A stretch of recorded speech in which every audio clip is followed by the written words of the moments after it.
Assalamualaikum warahmatullahi wabarakatuh.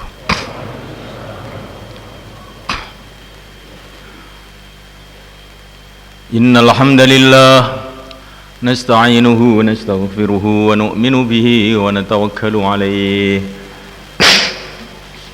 wa na'udzu bihi min shururi anfusina wa min sayyiati a'malina. من يهديه الله فلا مضل له ومن يضلل فلا هادي له أشهد أن لا إله إلا الله وحده لا شريك له وأشهد أن سيدنا ومولانا وحبيبنا محمدا عبده ورسوله اللهم صل وسلم وبارك عليه وعلى آله وأصحابه والتابعين لهم بإحسان إلى يوم الدين أما بعد.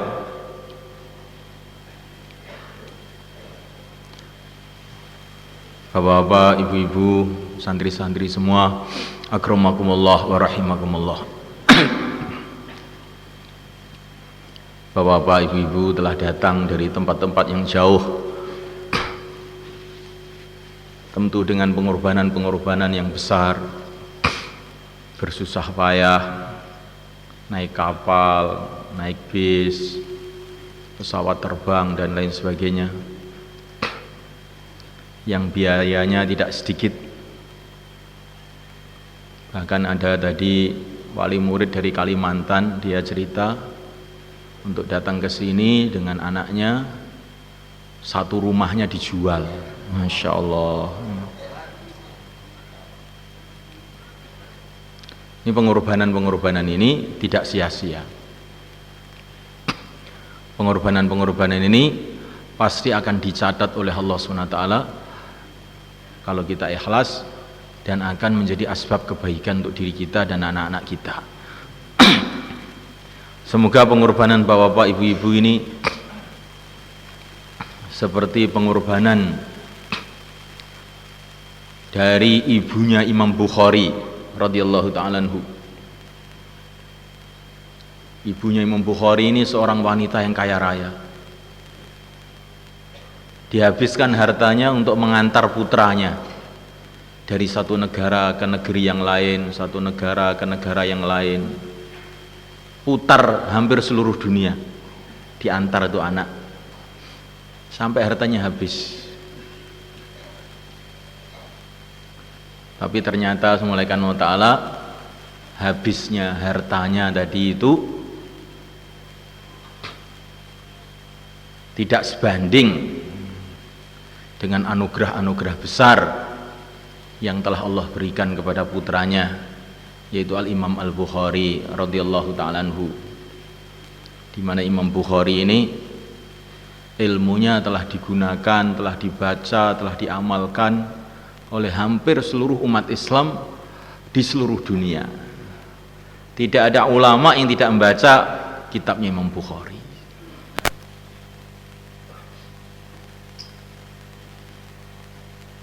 Namuliakan Allah SWT, kemuliaan-kemuliaan yang Allah berikan kepada Imam Bukhari ini, tentu orang tuanya juga mendapatkan hasilnya secara sempurna juga di dunia dan akhirat. Semoga kita seperti itu juga semulaikan. Sebagaimana yang dalam hadis yang sering kita baca, barang siapa yang membaca Quran wastadharahu, dan dihafalkan, kemudian menghalalkan yang halal, mengharamkan yang haram, maka Allah Subhanahu wa ta'ala akan memberikan dia derajat di sisi Allah, sehingga dia akan diizinkan untuk memberikan syafaat kepada 10 keluarganya yang telah wajib masuk neraka. Jadi satu orang didaftarkan untuk menghafalkan Quran, itu berarti mendaftarkan 10 orang dari keluarganya. Berarti bayarnya harus 10, mestinya begitu. Karena yang didaftarkan itu sebetulnya 10, bukan hanya satu orang. Bagaimana semua kan? Ini guyonan saja yang mulai kan. Nah, nanti sungguh-sungguhan nih. Wah, ini di Temboro sekarang daftarkan satu orang harus bayarnya 10. Wah, gawat ini nanti.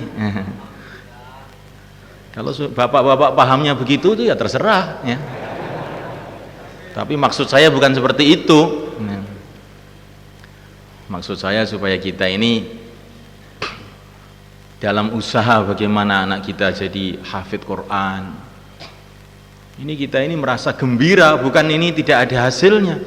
Ini hasilnya nanti kekal di akhirat.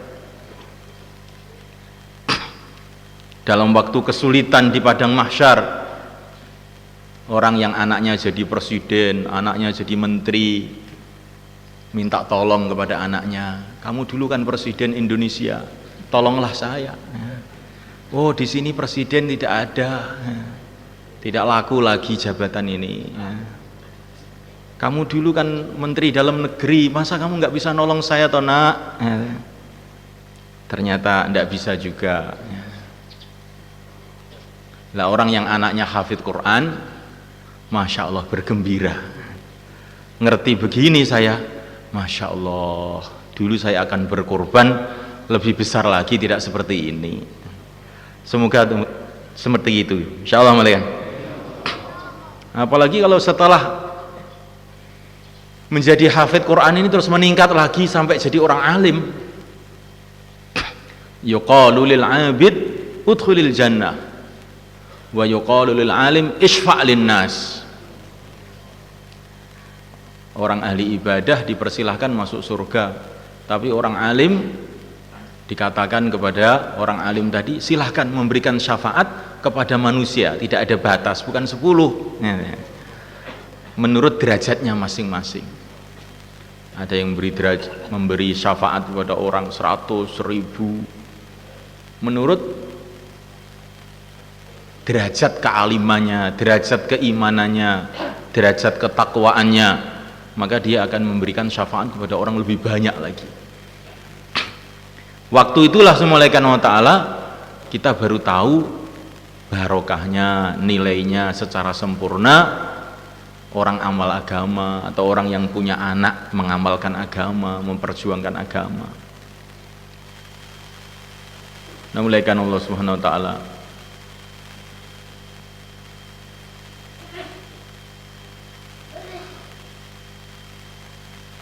Maka bapak-bapak, ibu-ibu yang kami muliakan, untuk supaya anak-anak kita ini berhasil sukses, bisa menjadi anak-anak yang soleh, anak-anak yang hafid Quran, anak-anak yang alim, itu ada usaha-usaha yang telah dicontohkan oleh para nabi, para rasul, para sahabat, para ulama-ulama yang dulu. Kalau kita ini ingin berhasil, ingin sukses, maka ikut orang-orang sukses itu. Allah telah bercerita dalam Al-Quran keluarga yang sukses, yang menurunkan orang-orang hebat. Di antaranya adalah keluarga Ibrahim alaihissalam. Keluarga Ibrahim alaihissalam. Keluarga Ibrahim ini punya anak 2, jadi nabi semua, Ismail dan Ishak alaihissalam. Kemudian punya cucu jadi nabi lagi, yaitu Yakub alaihissalam. Punya buyut jadi nabi lagi, yaitu Yusuf alaihissalam. Seluruh nabi-nabi yang ada dalam Al-Quran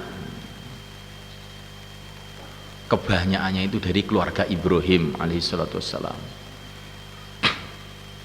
Dan umat ini semulaikan, umat ini dikasih nama oleh Allah SWT sebagai anak cucu Ibrahim.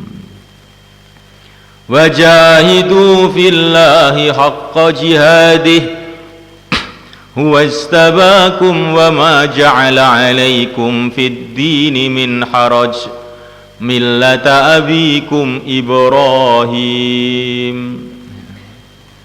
Jadi kita ini diakui oleh Allah sebagai anak-anaknya Ibrahim. Ibrahim itu ayah kita. Millata abikum Ibrahim, agama ayah kamu yaitu Ibrahim. Ini maknanya apa? Supaya kita ini meniru suasana keluarga Ibrahim ini, sehingga nanti anak-anak kita, cucu-cucu kita, buyut-buyut kita menjadi orang-orang yang baik, menjadi pejuang-pejuang. Nah, mulai karena ta'ala, ciri khas keluarga Ibrahim itu apa? Di antaranya ciri khasnya semuanya korban untuk agama habis-habisan. Ayahnya korban untuk agama sampai dibakar oleh Namrud. Ibunya korban untuk agama, rela ditinggal di tengah-tengah padang pasir, kering kerontang, nggak ada teman,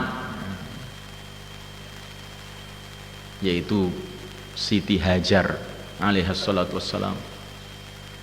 Sampai beliau kehausan, kelaparan, lari-lari dari Safa Marwa.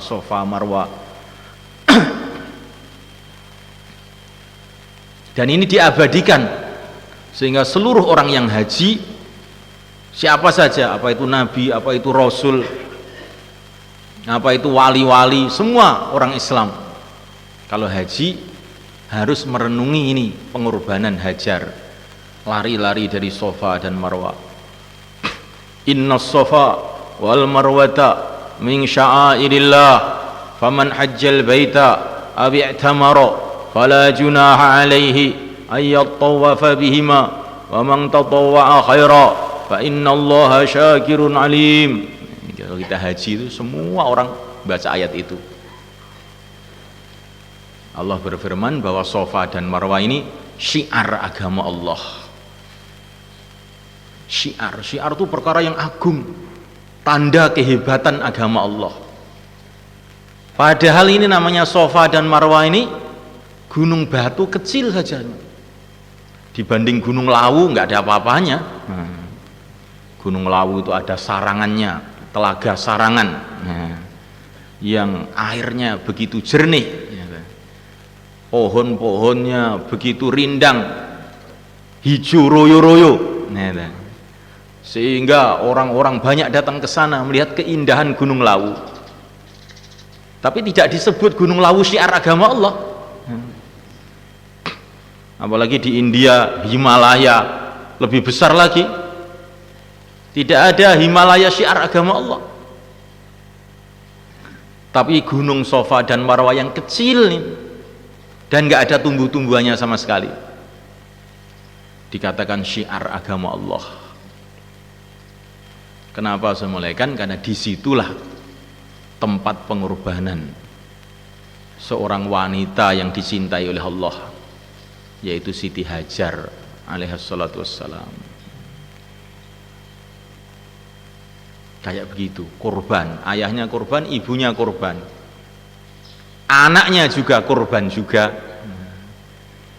anaknya korban juga, sehingga siap disembelih untuk agama Allah.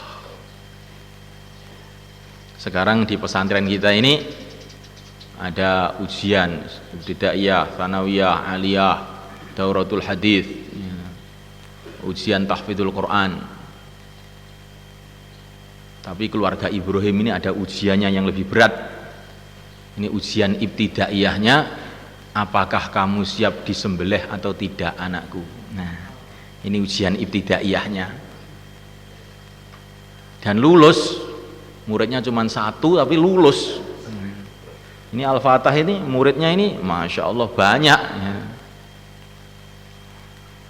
Kalau dalam ujian-ujian keilmuan, alhamdulillah banyak juga yang lulus. Tapi kalau diuji siap disembelih atau tidak, ini nggak tahu apa ada yang lulus apa enggak gitu. Bagaimana santri-santri ini? Baru 3 tahun Pak Kiai, saya tidak betah Pak Kiai, rindu sama ibu saya. Bagaimana ini mau lulus seperti ini? Jadi Bismillahirrahmanirrahim wa ta'ala, untuk supaya keluarga kita ini diberkati oleh Allah sebagaimana keluarga Ibrahim, Itu ciri khasnya itu semua kurban untuk agama itu. Ayahnya kurban, ibunya kurban, anaknya juga kurban. Nah, mulai karena Allah Ta'ala Ismail alaihi salatu wassalam yang akan dicalonkan oleh Allah untuk jadi kakeknya Sayyidul Anbiya, baginda Muhammad alaihi salatu wassalam, itu dipondokkan oleh Nabi Ibrahim, itu dipondokkan di tempat yang kering kerontang di Makkah Al-Mukarramah. Asalnya beliau ini di sana, di Ardul Kan'an, di kota besar dekat sungai, tanah yang subur. Tetapi karena ini mau dicalonkan untuk jadi pejuang, dipindah ke tempat yang kering kerontang, yang sulit, supaya mentalnya itu kuat. Maka begitu anak-anak kita ini belajar di pesantren ini bukan hanya belajar ilmu, tapi belajar kesabaran, belajar ketabahan. Maka tentu di pesantren ini suasananya tidak seenak di rumah. Maka orang-orang tua di pesantren ini membatasi santri-santri kalau pulang paling lama itu 1 bulan saja, yaitu waktu Syawal, 15 Syawal harus sampai sini. Kenapa? Nanti kalau lama-lama kaenaan di rumah itu, kaenaan nggak mau pulang lagi, nggak mau balik ngaji lagi. Maka anak kita ini harus kita siapkan bagaimana dia ini mampu duduk di tengah-tengah padang pasir seperti Ismail alaihissalam. Nanti supaya jadi hebat, tangisannya saja menurunkan malaikat Jibril. Ini Ismail ketika nangis ngoe. Ini bukan nangis biasa, nangis karena kehausan, kelaparan, karena agama. Karena ikut perintah Nabi Ibrahim, maka beliau kelaparan, kehausan waktu masih bayi. Hanya Jibril turun dari langit, ngeduk sumur Zam-Zam, dikeluarkanlah air Zam-Zam, karena barokahnya ini pengorbanan keluarga Ibrahim alaihissalatu wassalam. Pengorbanan ini kelihatannya pahit, tapi hasilnya berapa pengorbanan ibunya Imam Bukhari, tapi hasilnya kayak apa? 1000 tahun lebih, Masya Allah. Ibunya Imam Bukhari ini tersenyum-senyum tok nih di kuburnya, di Temboro qolal Imam Bukhari, dia dapat pahala. Setiap ada orang nyetak kitab Bukhari dapat pahala, setiap ada orang baca hadis Bukhari dapat pahala, ibunya dapat pahala, ayahnya dapat pahala. 1300 tahunan. Ini abad kedua Imam Bukhari itu, Masya Allah. Tidak rugi ternyata mengorbankan seluruh hartanya untuk mendidik anaknya ini.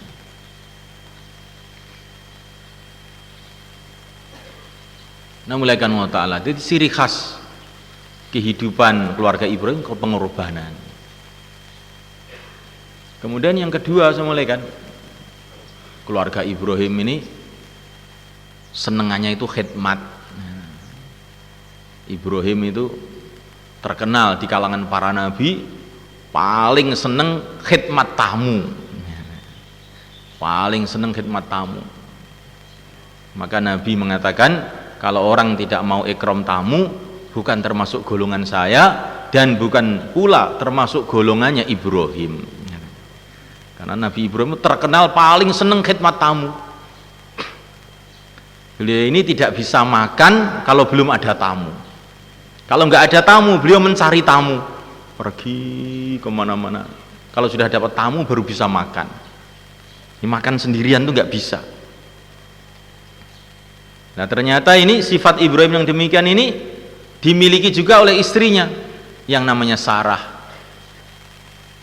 Masya Allah, diceritakan dalam Al-Quran, begitu ada tamu, Nabi Ibrahim langsung nemui istrinya.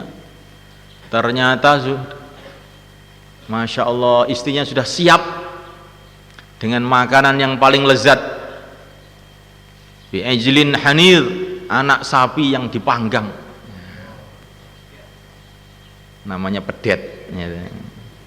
Tapi sudah dipanggang. Di Temboro ini banyak pedet juga tapi nggak dipanggang, lari-lari terus ya. Pedet yang dipanggang. Maka di tengah-tengah istrinya khidmat, dapat berita gembira dari Jibril alaihissalam. Fabasyarnaha bi ghulamin alim. Diberi kabar gembira bahwa akan dikasih anak yang alim.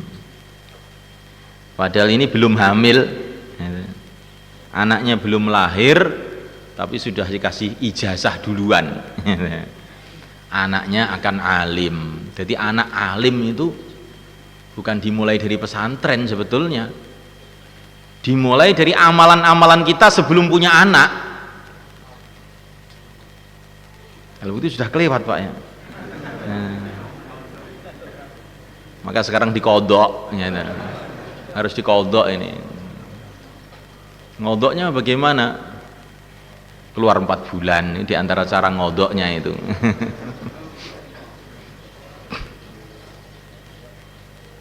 Jadi anak belum lahir sudah dikasih tahu ini anak ini mau alim,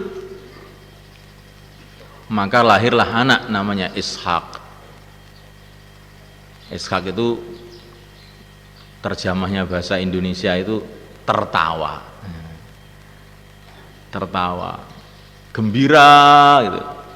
Anak ini belum lahir kok sudah alim, gembira ibunya ini, sehingga dikasih nama Ishak. Nah, mulai kan ini diantara ciri khas keluarga Ibrahim, korban untuk agama, suka khidmat. Maka kita ini kalau ada tamu-tamu di rumah kita, tamu di masjid kita, coba istri kita suruh khidmat. Niatnya, ya Allah, saya khidmat tamu, jadikanlah khidmat tamu ini barokahnya untuk anak saya yang sedang di pesantren, jadikanlah dia menggembirakan saya jadi orang alim, jadi pejuang, jadi orang yang dekat pada Allah. Bagaimana sama malaikat? Punya anak alim itu mahal sama malaikat.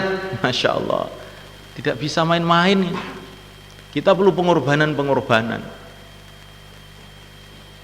Terus diantara ciri khas keluarga Ibrahim, malaikat juga beliau ini banyak doa untuk anak cucu. Kadang-kadang wali murid ini Masya Allah sudah sedih melihat anaknya yang tidak istiqomah, yang nakal, ini sedih sehingga mengeluh. Semua orang dilapuri, bagaimana Pak Kiai, bagaimana Ustadz, anak saya ini kok sulit sekali. Semua orang sedih, dia mundar mandir ke sana kemari mengeluh, tapi kalau malam tidur saja. Bagaimana malaikatnya? Ini untuk jadi anak yang alim itu perlu pengorbanan malaikat. Di antara pengorbanan kita harus malam itu banyak doa. Berapa kali? Sebanyak-banyaknya. Innallaha yuhibbul mulhina fid du'a. Ya, Allah Subhanahu wa taala suka dengan orang yang doa itu diulang-ulang terus, belum berhasil doa aja terus, akhirnya diterima juga oleh Allah. Ya Allah, jadikanlah anak saya ini menjadi orang alim yang bermanfaat, yang akan menyebarkan agama di seluruh alam. Ya Allah, terus begitu diulang-ulang 1000 kali, 2000 kali, 3000 kali. Nanti satu saat pasti Allah akan tampakkan hasilnya. Doa jangan juga tidak cukup sekali Pak. Kita kadang-kadang ya banyak doa lah Pak, saya ini sudah doa kok, doa 5 menit tidur, doa 5 menit tidur. Nah, mulaikan Allah SWT untuk supaya doa kita diterima perlu ilhah, terus menerus doa. Karena Allah SWT itu ingin melihat kesungguhan kita itu seberapa. Itu Imam Bukhari waktu kecil sakit buta, kena cacar, matanya kena cacar, buta. Ibunya doa tiap malam, nangis tiap malam. Maka Masya Allah, kekuatan doanya seorang ibu, anak yang sudah buta itu. Imam Bukhari tiba-tiba ngipi jumpa Nabi Ibrahim. Maka Nabi Ibrahim mengatakan kurang lebihnya, berkat doanya ibu kamu, mata kamu disembuhkan oleh Allah. Bangun tidur sudah melek lagi. Di doanya ibu itu penting. Jangan cita-citanya anaknya hafid Quran, jadi orang alim, anaknya supaya jadi wali, tapi ibunya nonton TV terus. Nah, ini namanya ngalor ngidul, ini nggak cocok ini. Antara cita-citanya dengan amalannya ini nggak cocok blas gitu. Ya bagaimana ini? Ya, seperti orang berdoa ya, dan cita-citanya ini ingin ke Surabaya, tapi dia berjalan ke barat terus. Cita-citanya ingin ke Surabaya kok melakoni ngulon terus, ya apa ya? Cita-cita ingin ke Surabaya, berjalan ke barat terus. Maksudnya dari sini loh. Ya memang kalau orang Sulawesi harus berjalan ke barat kalau ke Surabaya. Ya. Orang sini ingin ke Surabaya harus ke timur bukan ke barat. Akhirnya sampai Jakarta. Setelah sampai Jakarta menyesal. Saya ini cita-cita saya ingin sampai Surabaya. Dan saya juga sudah banyak doa untuk sampai ke Surabaya. Tapi kok nyatanya sampai Jakarta. Nah ceritanya bagaimana tuh Pak? Ya saya ini ya doa terus, tapi saya berjalannya ke barat terus. Itu sama dengan kita ini punya cita-cita anak yang soleh, anak alim, anak pejuang. Tapi amalan kita ini tidak kita sesuaikan dengan cita-cita kita.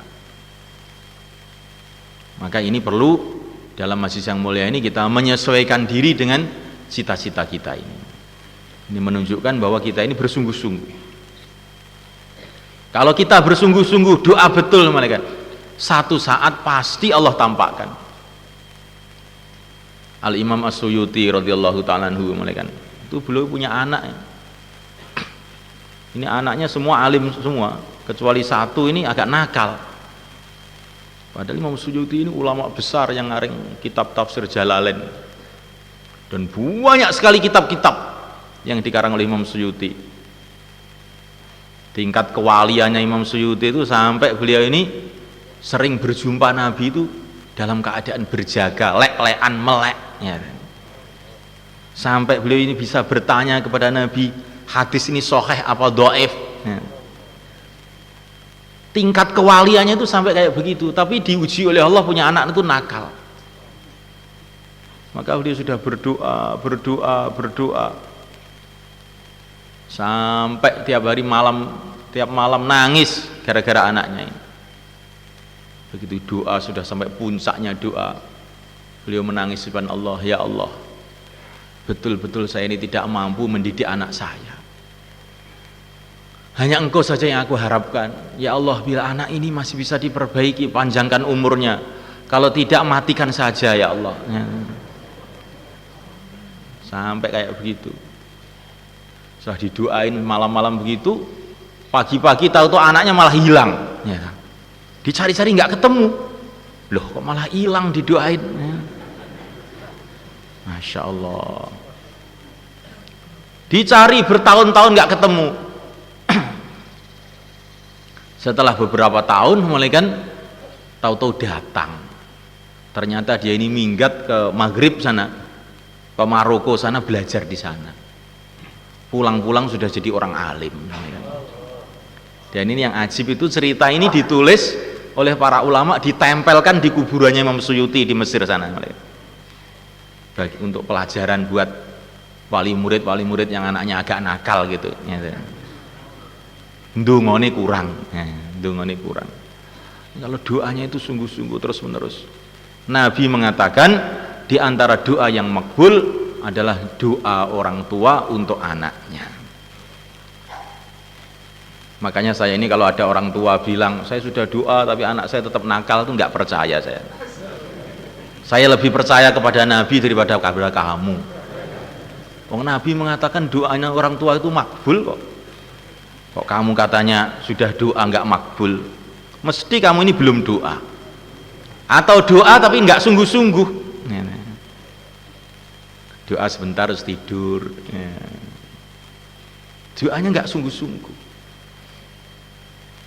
Bagaimana semuanya kan? Maka kita banyak doa. Ini perkara yang penting, doa. Buat amalan-amalan khusus untuk anaknya, soalnya. Amalan-amalan khusus untuk anaknya. Seperti ceritanya ayahnya Imam Ghazali. Bagaimana beliau ini orang awam, tapi anaknya semua jadi ulama-ulama besar semua, jadi aulia semua. Ini ayahnya Imam Ghazali. Beliau ini penjual manisan. Tapi kalau beliau melihat orang-orang yang sedang ngaji, beliau ini terenyuh nangis. Ya Allah, jadikanlah anak saya nanti jadi orang-orang alim, ya Allah. Bukan hanya doa saja, manisannya nggak jadi dijual, dibagi-bagi sama orang-orang yang ngaji itu. Masya Allah. Di doa dan korban. Akhirnya punya anak dua-duanya jadi alim besar semua.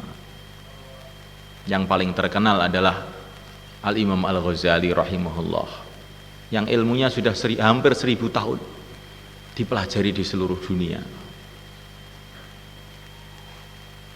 Bagaimana semuanya? Insyaallah kita niat semuanya. Dan yang lebih penting lagi semuanya, ini semuanya ini kalau kita ini punya niat dan cita-cita. Karena ini wali murid ini kadang-kadang ini cita-cita ini belum punya gitu. Sehingga nanti kalau anaknya sudah 6 tahun di sini, sudah mungkin dianggap terlalu lama di pesantren, ya. Maka pikiran orang tua itu berubah. Maka kirim surat ke pesantren atau ngutus orang ke pesantren untuk mamitkan anaknya. Kenapa kok belum selesai, belum tamat kok dipamitkan? Ya orang tua, sudah sakit-sakitan. Maka anak dipinta pulang untuk khidmat orang tua. Lah kalau orang tua ini cita-citanya seperti ini namanya cita-citanya tuh anak mau dijadikan perawat saja, bukan mau dijadikan ulama. Kalau begini ini, lah bagaimana bisa jadi ulama wong cita-citanya tuh anaknya untuk jadi perawat, Maka kita ini harus punya cita-cita seperti cita-citanya ibunya Maryam. Punya cita-cita diceritakan dalam Al-Quran. Cita-citanya anaknya untuk agama, untuk jadi pejuang. Idz qalat imra'atu Imran rabbi inni nadartu laka ma fi batni muharrara. Masya Allah. Saya bernadar, hai Tuhanku, anak saya yang di perutku ini muharrar, saya bebaskan dari segala urusan, hanya untuk agama saja. Biar saya sakit-sakitan nggak apa-apa, biar anak ngaji terus. Biar saya kesulitan di rumah nggak apa-apa, biar anak saya ngaji terus, biar jadi orang alim. Daripada khidmat di dunia paling setahun 2 tahun, biar nanti dia khidmat di surga saja. Memberikan syafaat di pintu surga. Bagaimana semuanya? Niki penting niki, terutama nggih tiang-tiang sing selak Magetan, Bangsa Bluro, Bijonegoro, Ngawi, nggih, Medion niku biasane ngoten niku ngeten. Mun dangu lho Pak Kiai. 5 tahun ngeten. Kayak kula niki nggih rening sing melok ngancani niku lho ngendus ngeten. Sapi ini nggih mboten sing ngopeni, wong pelaosan gitu. Sapi ini gak ening sing ngopeni. Lah iki kiai niki mikir ben anake iki dadi ulama, Lah bapake mikir ben anake angon sapi. Lah piye iso jalan ngeten iki? Ngeten. Akhirnya anaknya bingung. Gitu. Jadi sudah mulai karena Allah Ta'ala, kita ini harus punya cita-cita yang dur, yang tinggi, cita-cita yang tinggi. Bagaimana anak jadi ulama? Itu ceritanya Ngubed ini, yang baru dari Nizamuddin. Ketemu Maulana Ilyas Barabangkawi yang nahkik Hayatus Sahabah. Beliau itu nahkik Hayatus Sahabah, satu kitab ini saja waktunya itu 16 tahun. Beliau ini cerita, Masya Allah, saya ini bersyukur kepada Allah, ayah saya ini orang awam, nggak ngerti apa-apa, tapi anak-anaknya jadi ulama. Nah kita ini harus bercita-cita seperti itu. Walaupun kita ini orang awam, nggak pernah pesantren, tapi punya cita-cita. Anaknya jadi ulama, anaknya jadi orang yang dekat pada Allah. Karena Imam Bukhari itu ayahnya, ibunya orang awam juga. Imam Ghazali begitu juga. Tapi karena ada cita-cita, ada tangisan, pengorbanan, doa, akhirnya anaknya jadi orang-orang hebat. Bangun rumah itu penting mulai kan, tapi bangun anak lebih penting lagi. Bangun anak lebih penting lagi. Kalau anak kita ini jadi ulama, insya Allah nanti punya rumah, gak usah dipikirkan rumahnya. Gak ada ceritanya orang yang mengamalkan agama sungguh-sungguh terus kelaparan, gak ada. Lihat ulama-ulama zaman dulu itu, apa mereka kelaparan?